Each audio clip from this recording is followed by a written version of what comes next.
lakukan pemerasan kepada warga Jakarta.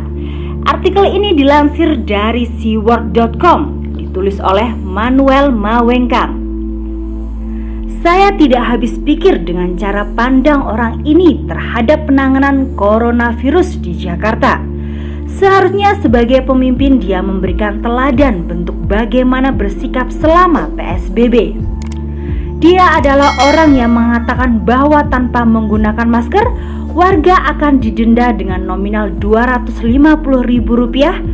Dia yang mengatakan hal itu pun juga pada akhirnya melanggar aturan yang ia buat dengan bersepeda tanpa masker. Kalau mau dikata nominal Rp250.000 itu adalah pemerasan, munafik. Seharusnya warga yang tidak menggunakan masker bisa diberikan sanksi wajib beli masker satu kotak yang nilainya lebih murah daripada nilai tegangan tersebut.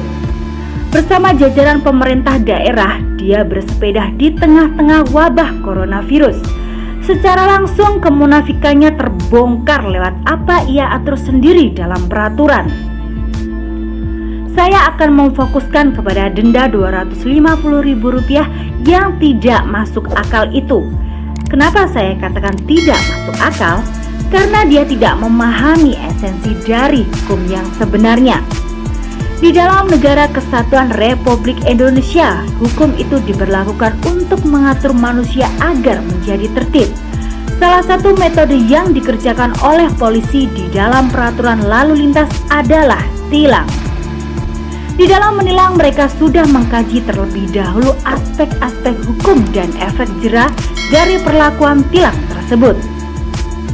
Harus berupa denda agar mereka tidak melakukan hal tersebut lagi yang menimbulkan kerugian dari lalu lintas. Salah satu penilangan yang paling banyak dikerjakan adalah di jalur busway.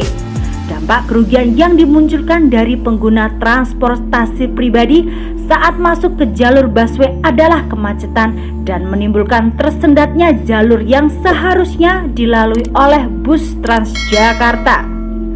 Polisi tahu bahwa ada kerugian yang dimunculkan dari keberadaan kendaraan pribadi di jalur busway.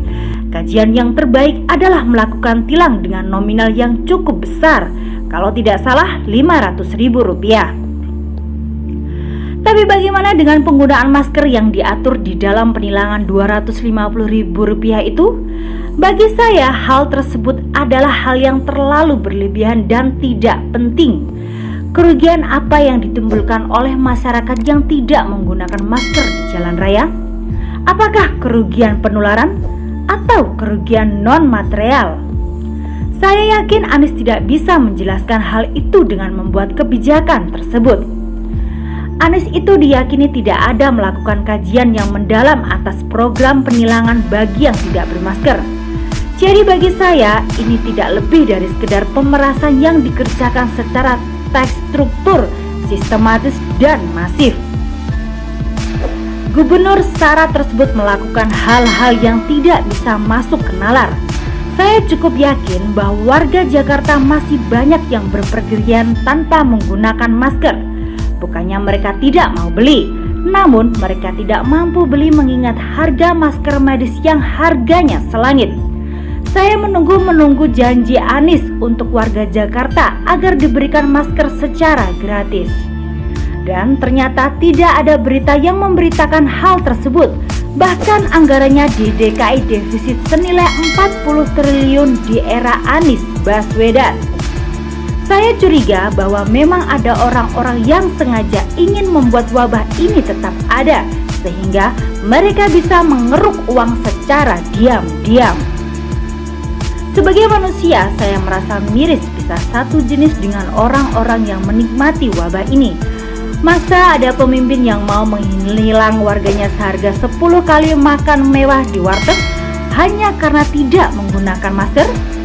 Bukannya memberikan masker secara murah dan mengedukasi warga, dia malah masih mengeruk uang rakyat yang sedang susah karena coronavirus ini. Sungguh saya merasa kasihan sekali dengan warga DKI Jakarta dengan pemimpin zalim seperti ini. Besar harapan saya bahwa permasalahan kepemimpinan di DKI ini segera bisa menemukan solusi agar rakyat Jakarta tidak selalu menjadi obyekan buat mereka yang bermain di belakang layar.